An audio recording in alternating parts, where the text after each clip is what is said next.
Hari ini, mari kita ambil masa untuk merenungi firman Tuhan dengan khotbah bertajuk Cahaya Timur. Alkitab dan para nabi memberitahu bahwa kita harus bertemu dengan Tuhan yang muncul dari timur pada akhir zaman.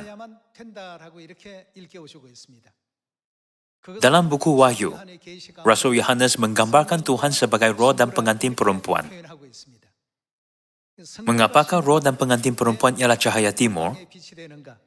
Mengenai cahaya ini, mari kita lihat 1 Yohanes, bab 1 ayat 5.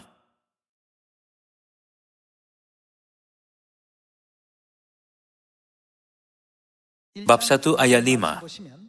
Dan inilah berita yang telah kami sampaikan kepada kamu.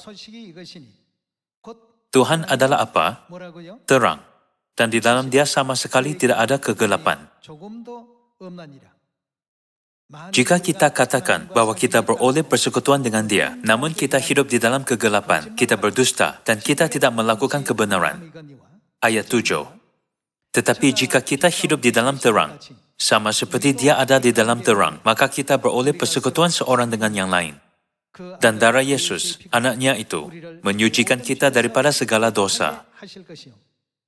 Dalam buku 1 Yohanes bab 1 ayat 5, siapakah ialah cahaya? Sini tertulis bahwa Tuhan ialah cahaya. Mari kita lihat buku Yesaya, bab 8 ayat 23.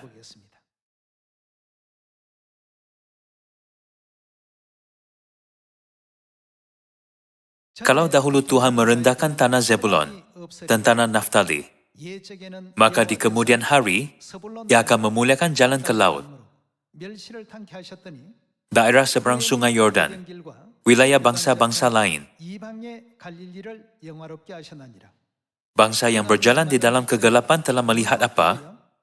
Terang yang besar. Mereka yang diam di negeri kekelaman, atasnya terang telah bersinar.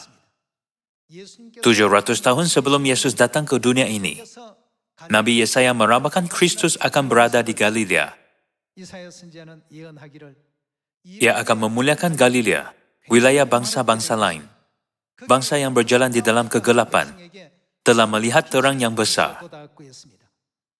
Apabila Yesus menjalani kerja penginjilan di Galilea, Nabi Yesaya menggambarkannya sebagai cahaya yang besar. Teruskan bab 9 ayat 5. Sebab seorang anak telah lahir untuk kita, seorang putra telah diberikan untuk kita. Lambang pemerintahan ada di atas bahunya, dan namanya disebutkan orang, penasihat ajaib, Tuhan yang perkasa. Siapa? Bapa yang kekal. Kita memanggil siapa sebagai Bapa? Tuhan. Alkitab tertulis bahwa Tuhan Bapa Yehova akan datang ke bumi ini sebagai anak, seorang putra. Di manakah Dia menjalankan kerja penginjilan apabila Dia datang? Galilea. Jadi bangsa yang berjalan di dalam kegelapan telah melihat apa? Cahaya yang besar. Menurut buku 1 Yohanes, bab 1 ayat 5, siapakah cahaya? Tuhan adalah terang. Seperti ini, Tuhan datang menginjil di bumi ini, menghapuskan pemikiran duniawi, ajaran duniawi yang orang salah pelajari di dunia, dan menggantikan semuanya dengan ajaran syurga. Sebab itulah kita dapat mempunyai harapan syurga, berkat kehidupan kekal, dan iman terhadap kerajaan Tuhan. Bukan?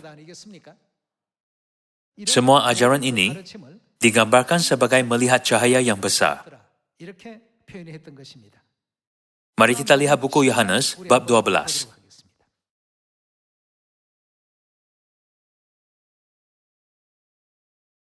Yohanes bab 12, ayat 35. Kata Yesus kepada mereka, hanya sedikit waktu lagi terang ada di antara kamu. Selama terang itu ada padamu, percayalah kepadanya, supaya kegelapan jangan menguasai kamu. Barang siapa berjalan dalam kegelapan, ia tidak tahu ke mana ia pergi. Percayalah, kepada apa? Terang itu. Selama terang itu ada padamu, supaya kamu menjadi anak-anak terang.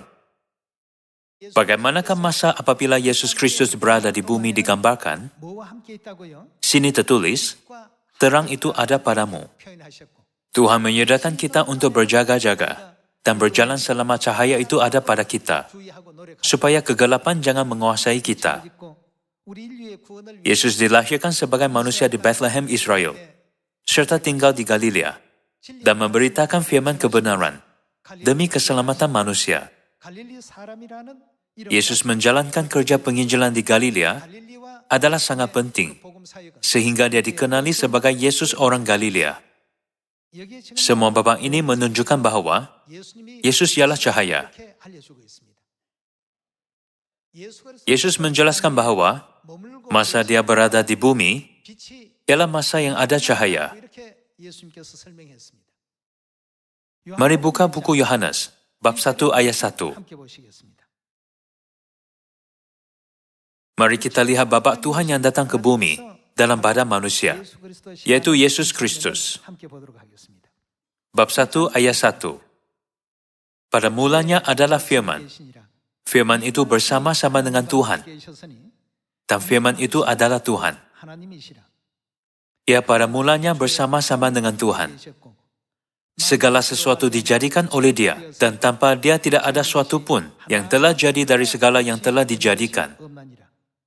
Dalam Dia ada hidup, dan hidup itu adalah apa? Terang manusia. Ayat 5. Terang itu bercahaya di dalam kegelapan, dan kegelapan itu bagaimana? Tidak menguasainya.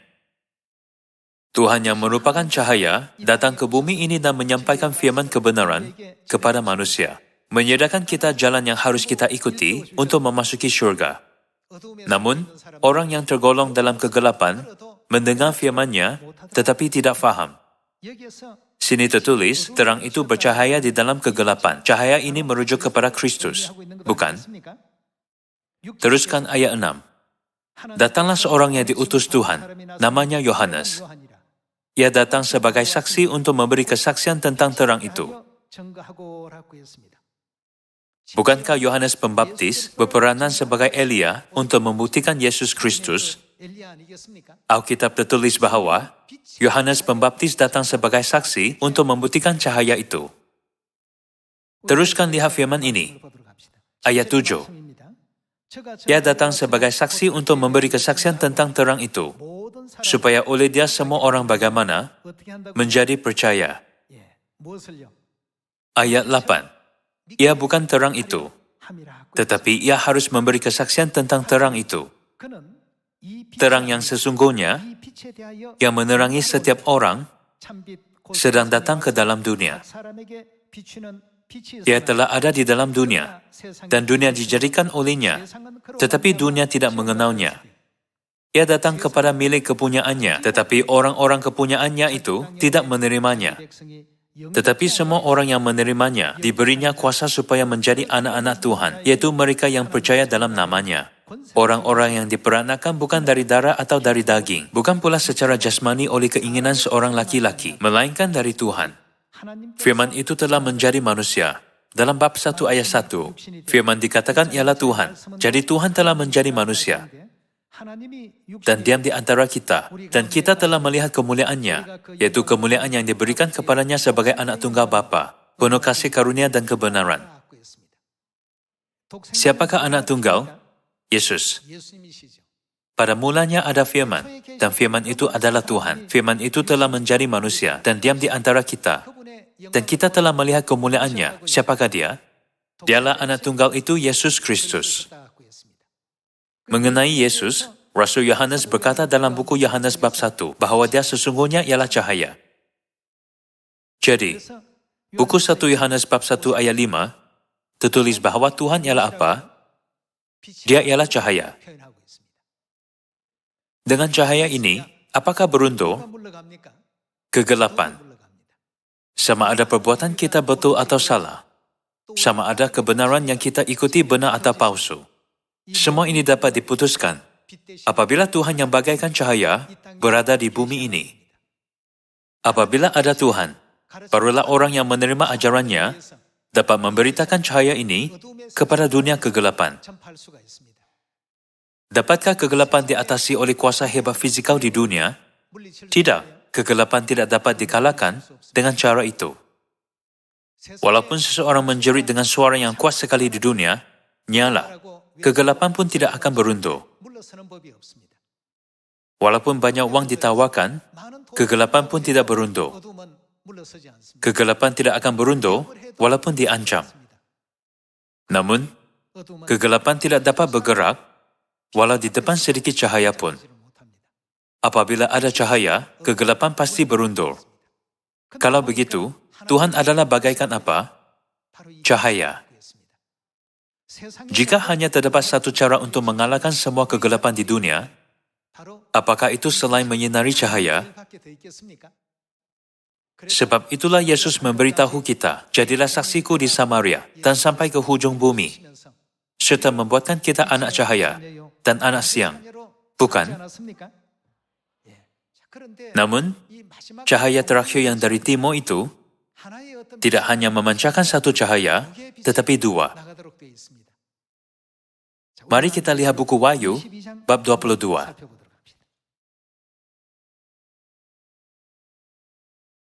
Dalam buku Wahyu, bab 22, ayat 17 tertulis, Roh dan pengantin perempuan itu berkata, sini, roh dalam Alkitab ialah Tuhan, yang memerintahkan kita untuk membaptis orang, dalam nama Bapa, Anak, dan Roh Kudus, dalam buku Matius bab 28, ayat 19.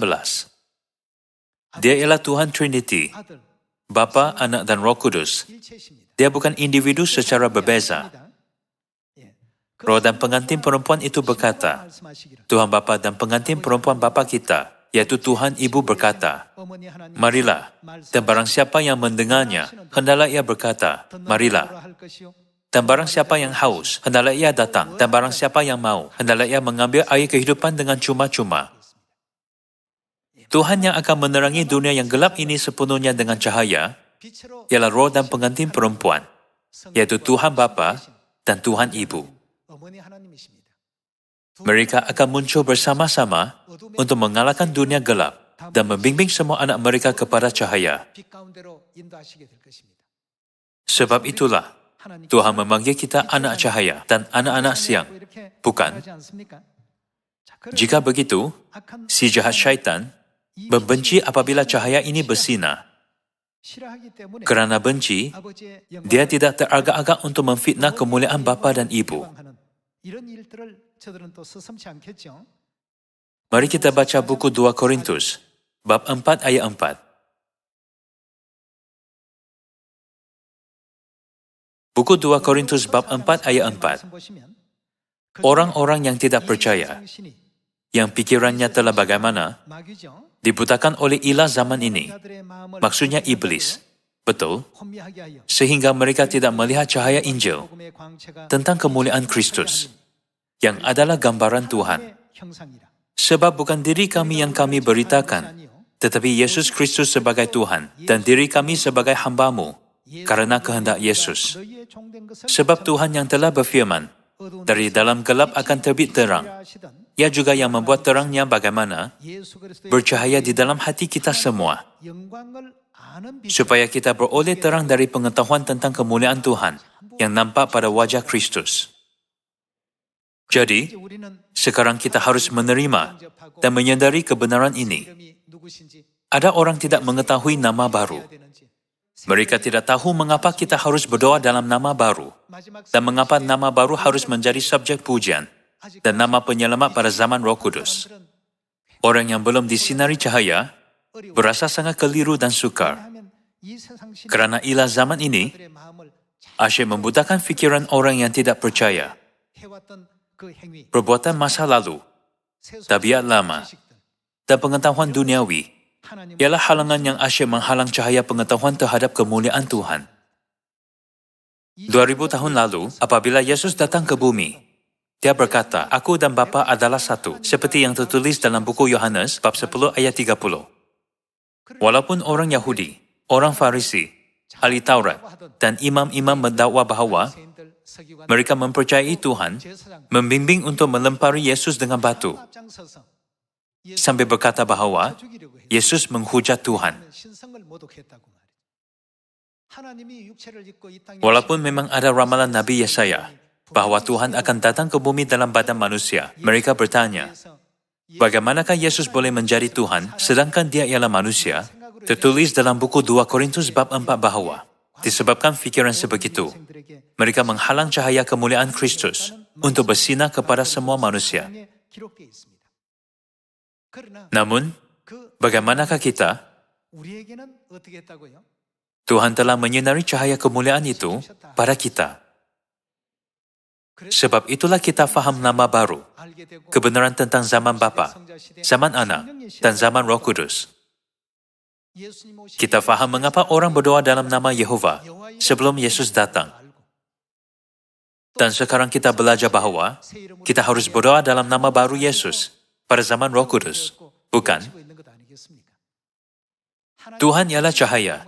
Jadi, jika kita tidak menerima Tuhan, kita tidak boleh berkata bahwa kita telah menerima cahaya. Cahaya kebenaran dan cahaya kemuliaan Tuhan Elohim, Tuhan Bapa dan Tuhan Ibu, yang telah datang sebagai roh dan pengantin perempuan. Dalam Alkitab, Yesus ialah Tuhan yang berimej lelaki, sering dirujuk sebagai cahaya. Namun, kita juga disedarkan tentang kebenaran Tuhan Ibu yang berimej perempuan ialah cahaya. Mari kita pastikan ini melalui buku Yesaya bab 60. Buku Yesaya bab 60 menyanyikan kemuliaan masa depan yang akan Yerusalem terima. Buku Yesaya bab 60 ayat 1. Bangkitlah, dan bagaimana? Menjadi teranglah, sebab terangmu datang, dan kemuliaan Tuhan terbit atasmu. Sebab sesungguhnya, kegelapan menutupi bumi, dan kekelaman, bagaimana? Menutupi semua bangsa.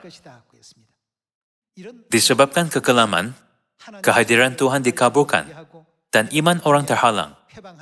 Seperti yang kita lihat dalam Alkitab, dia yang melakukan perkara ini ialah ilah zaman ini. Penguasa kerajaan di udara ialah iblis, menghalang umat Tuhan untuk memahami Tuhan dengan betul dan berkata, mungkinkah sesuatu yang baik datang dari Galilea? Bagaimanakah dia dapat membaca, sedangkan dia tidak belajar? Bukankah bapaknya seorang tukang kayu, dan ibunya hanya wanita yang biasa? Bagaimanakah orang yang hebat boleh datang daripada keluarga seperti itu? Dan sebagainya. Syaitan membuat perangkap yang seperti itu, agar manusia asyik melihat semuanya secara fizikal. Demikianlah Yesus menyampaikan mesej yang sangat penting dalam buku Matius bab 11.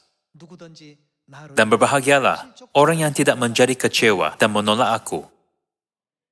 Syaitan bertekad untuk menyembunyikan kemuliaan Tuhan sejak kita berada di syurga hingga saat terakhir di bumi ini. Melalui pelbagai taktik, termasuk penganiayaan dan penipuan,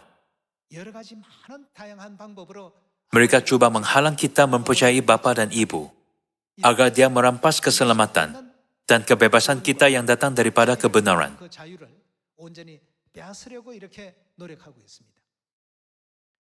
Disebabkan kita hidup di dunia fisikal, diri kita sudah terbiasa dengan apa yang kelihatan. Jadi, tidak keterlaluan untuk berkata bahwa kita hampir tidak ada rasa tentang dunia rohani. Sebab itulah Tuhan memberi kita Alkitab, bukan? Alkitab menyediakan kita tentang segala sesuatu di dunia yang tidak dapat kita sendiri lihat, faham, atau rasa. Dan menyediakan kita bahwa kita akan menerima pengampunan dosa dan keselamatan di syurga abadi jika kita percaya dan ikut. Salah satu ajaran itu adalah percayalah kepada cahaya itu. Mari kita lihat buku Yesaya bab 60 ayat 1 sekali lagi. Bangkitlah, menjadi teranglah, sebab terangmu datang, dan kemuliaan Tuhan terbit atasmu. Sebab sesungguhnya, kegelapan menutupi bumi, dan kekelaman menutupi bangsa-bangsa. Tetapi terang Tuhan terbit atasmu, dan kemuliaannya menjadi nyata atasmu. Bangsa-bangsa berduyun-duyun datang kepada terangmu, Maksudnya cahaya Yerusalem. Bangsa-bangsa berduyun-duyun datang kepada terangmu. Dan raja-raja, bagaimana kepada cahaya yang terbit bagimu. Kerana ini ialah ramalan yang direkodkan oleh Tuhan melalui Nabi, ia tidak boleh diubah. Ramalan ini pasti akan terjadi. Meskipun seseorang bersungguh-sungguh ingin mengganggu rancangan Tuhan dengan berkata, aku akan cuba halang agar ia tidak berlaku, ramalan itu tetap akan dipenuhi seperti yang diramalkan. Mari lihat ayat 4. Angkatlah mukamu dan lihatlah ke sekeliling. Mereka semua datang berhimpun kepadamu. Bangsa-bangsa akan datang kepada cahaya kemuliaan Yerusalem. Dan semua raja akan datang kepada cahaya kemuliaannya.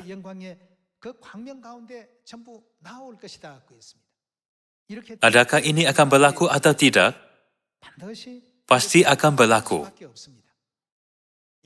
Semua peristiwa ini pasti akan terjadi melalui takdir ramalan Tuhan, bukan usaha manusia. Teruskan dengan ayat 4. Angkatlah mukamu dan lihatlah ke sekeliling. Mereka semua datang berhimpun kepadamu. Anak-anakmu laki-laki datang dari jauh, dan anak-anakmu perempuan digendong. Pada waktu itu engkau akan heran melihat dan berseri-seri. Engkau akan tercengang dan akan berbesar hati. Sebab kelimpahan dari seberang laut akan beralih kepadamu dan kekayaan bangsa-bangsa akan datang kepadamu. Sini, Tuhan mendedahkan apa yang akan terjadi apabila cahaya kemuliaan Yerusalem disebarkan kepada semua bangsa di dunia. Kegelapan diusir dan cahaya kebenaran disampaikan sepenuhnya dalam hati mereka.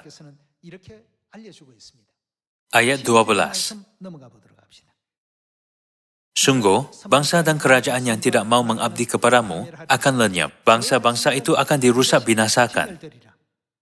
Ayat 14. Anak-anak orang-orang yang menindas engkau akan datang kepadamu dan tunduk, dan semua orang yang menista engkau akan sujud menyembah telapak kakimu. Mereka akan menyebut engkau kota Tuhan, Sion, milik yang Maha Kudus, Tuhan Israel. Ayat 20. Bagimu akan ada matahari yang tidak pernah terbenam dan bulan yang tidak surut. Sebab Tuhan akan menjadi apa? Penerang abadi bagimu, dan hari-hari perkabunganmu akan berakhir. Pendudukmu semuanya orang-orang benar. Mereka memiliki negeri untuk selama-lamanya. Mereka sebagai congkakan yang kutanam sendiri untuk memperlihatkan keagunganku. Yang paling kecil bagaimana akan menjadi kaum yang besar. Dan yang paling lemah akan menjadi bangsa yang kuat. Aku Tuhan akan melaksanakannya dengan segera pada waktunya. Bilakah ini berlaku? Apabila kemuliaan Yerusalem disebarkan dan diberitakan kepada semua orang di dunia. Mari lihat bab 49. Buku Yesaya bab 49 ayat 17. Orang-orang yang membangun engkau datang bersegera, tetapi orang-orang yang merombak dan merusak engkau meninggalkan engkau. Angkatlah mukamu dan lihatlah ke sekeliling. Mereka semua bagaimana? Berhimpun datang kepadamu. Demi aku yang hidup, demikianlah firman Tuhan. Sungguh, mereka semua akan kau pakai sebagai perhiasan, dan mereka akan kau lihatkan, seperti yang dilakukan pengantin perempuan. Sebab tempat-tempatmu yang tandus, dan sunyi sepi, dan negerimu yang dirombak, sungguh sekarang terlalu sempit untuk sekian banyak pendudukmu, dan orang-orang yang mau menelan engkau akan menjauh. Ayat 20. Malahan anak-anakmu yang kau sangka hilang akan berkata kepadamu, tempat itu terlalu sempit bagiku, menyisirlah, supaya aku dapat diam di situ. Maka engkau akan berkata dalam hatimu, siapakah yang telah melahirkan segalanya ini bagiku? Bukankah aku bulus dan mandul, diangkut ke dalam pembuangan dan disingkirkan? Tetapi anak-anak ini, siapakah yang membesarkan mereka? Sesungguhnya, aku tertinggal seorang diri. Tetapi mereka ini, dari manakah datangnya? Ayat 22. Beginilah firman Tuhan. Lihat, aku akan mengangkat tanganku sebagai tanda untuk bangsa-bangsa dan memasang panji-panjiku untuk suku-suku bangsa. Maka mereka akan menggendong anak-anakmu laki-laki dan anak-anakmu perempuan akan didukung di atas bahunya. Maka raja-raja akan menjadi pengasuhmu dan pemaisuri-pemaisuri, mereka menjadi inangmu. Mereka akan sujud kepadamu dengan mukanya sampai ke tanah dan akan menjilat debu kakimu. maka engkau akan mengetahui bahwa akulah Tuhan dan bahwa orang-orang yang menanti-nantikan aku tidak akan mendapat malu. Semua ramalan dalam buku Yesaya bab 60 dan bab 49 ialah perkara yang akan berlaku apabila kemuliaan Yerusalem diketahui di seluruh dunia dan cahayanya yang mulia bersinar. Sekarang, mari kita lihat Yerusalem merujuk kepada siapa melalui buku Galatia, bab 4 ayat 26.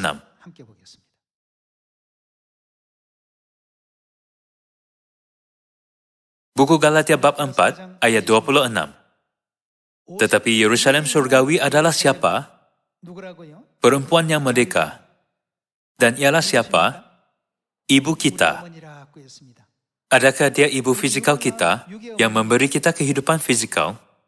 Surgawi bermaksud bahawa dia ialah Yerusalem yang di surga. Dia ialah ibu kita. Maksudnya ibu rohani kita. Kita ada Tuhan Bapa. Dan siapa lagi? Tuhan Ibu. Jadi, bukankah tercatat dalam buku Kejadian bab 1 bahwa Tuhan Bapa dan Tuhan Ibu menciptakan manusia dan segala-galanya di dunia? Mereka ialah roh dan pengantin perempuan dalam buku Wahyu bab 22 ayat 17. Mereka memancarkan cahaya untuk menyatakan kemuliaan mereka kepada semua manusia. Apa yang mereka katakan kepada semua orang? Sesiapa yang mahu pergi ke syurga dan diampun dosa, disuruh pergi kepada siapa? Datanglah kepada roh dan pengantin perempuan. Hari ini, ada banyak gereja seperti pasir di tepi pantai. Gereja manakah menyuruh manusia untuk datang kepada Tuhan Bapa dan Tuhan Ibu? Itulah gereja Tuhan yang Anda dan saya miliki. Para dewa di dunia ini selalu menghalang kita untuk mempercayai kebenaran gereja Tuhan. Namun melalui firman dalam buku Galatia bab 4, Wahyu bab 22, Kejadian bab 1 dan 11, serta Yesaya bab 6, kita tahu bahawa kita ada seseorang itu dengan kita. Bukan? Siapakah dia? Kita tahu bahawa kita ada Tuhan Ibu. Kita perlu menyebarkan cahaya Tuhan Bapa ke seluruh dunia. Tetapi bagaimanakah cahaya Tuhan Ibu? Ia harus banyak didedahkan dan diketahui. Kalian, cahaya tidak boleh disembunyikan di tempat gelap. Yesus berkata bahawa cahaya harus diletakkan di mana untuk menghapuskan kegelapan. Adakah dia suruh kita menyembunyikannya di bawah gantang atau meletakkannya di atas kaki Dian? Di atas kaki pelita, agar semua orang dapat melihat cahaya itu. Semua ini ialah kehendak Tuhan. Jadi bukankah kita anak Tuhan, yaitu anak cahaya, harus menjadi pengintai Yerusalem yang memberitakan Bapa dan Ibu Syurgawi? Mari kita lihat bab itu juga. Buku Yesaya bab 62, ayat 6.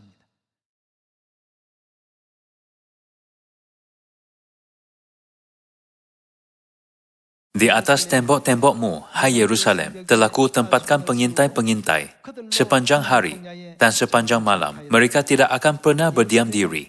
Yerusalem melambangkan siapa? Ibu kita. Hai kamu yang harus mengingatkan Tuhan kepada Sion, janganlah kamu tinggal tenang. Dan janganlah biarkan dia tinggal tenang, sampai ia menegakkan Yerusalem, dan sampai ia membuatnya menjadi kemasyhuran di bumi.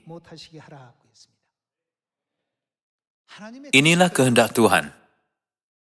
Dia akan menerima kemuliaan dan kemasyhuran di dunia. Semua orang yang berjalan dalam kegelapan akan datang kepadanya untuk mencari kebenaran Tuhan. Kapal yang berlayar dalam kegelapan pada waktu malam dapat merasai darat apabila melihat cahaya dari rumah api. Apabila gelap gulita di sekeliling, susah untuk membezakan timur dan barat. Tiada cara untuk mengetahui mereka berada di mana atau lokasi mereka. Apabila cahaya dipancarkan dari rumah api, Mereka diberikan isyarat yang menggalakkan. Walaupun cahaya itu adalah jauh, jika aku sampai sana, aku akan sampai ke darat. Sesungguhnya, Tuhan ialah cahaya timur. Seperti yang tertulis dalam buku Wahyu bab 22 ayat 17. Sesiapa yang haus, harus pergi ke tempat roh dan pengantin perempuan panggil kita. Itulah jalan pintas untuk ke syurga abadi.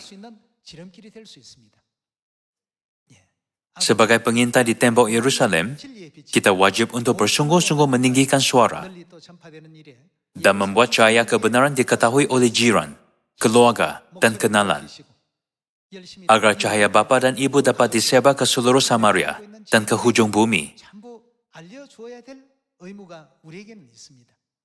Tolonglah semua menjadi anak cahaya dan anak siang yang dapat memperkenalkan serta menyatakan Tuhan Bapa dan Tuhan Ibu, yaitu cahaya. Kerana Bapa dan Ibu berada di gereja Tuhan, di sini tidak ada kegelapan. Di dunia ini, kecuali Sion, tiada tempat lain yang dapat membezakan kebenaran daripada kepalsuan. Sebab itulah orang tidak dapat membezakan sama ada hari Ahad atau hari Sabtu ialah hari Sabat. Mereka tidak dapat membezakan sama ada Paskah atau Christmas ialah ajaran Tuhan. Mereka tidak dapat membezakan sama ada salib ialah berhala atau tidak. Tuhan berkata baptis dalam nama Bapa, Anak dan Roh Kudus. Tetapi mereka tidak dapat membezakan nama-nama itu. Mereka tidak mengetahui nama Roh Kudus. Jika seseorang tidak tinggal dalam cahaya, mereka akan berada dalam kegelapan. Alkitab berkata bahawa kegelapan menutupi bumi dan kekelaman membutakan mata dan telinga semua orang. Dalam keadaan seperti itu, cahaya timur datang ke bumi ini. Itulah cahaya Tuhan Bapa dan Tuhan Ibu. Jadi, marilah kita semua menjadi anak cahaya. Utusan cahaya yang dapat menyebarkan cahaya itu ke dunia yang gelap dengan bangga dan yakin kerana kita telah dipanggil oleh roh dan pengantin perempuan. Dengan ini, saya tamatkan khutbah. Sekian terima kasih.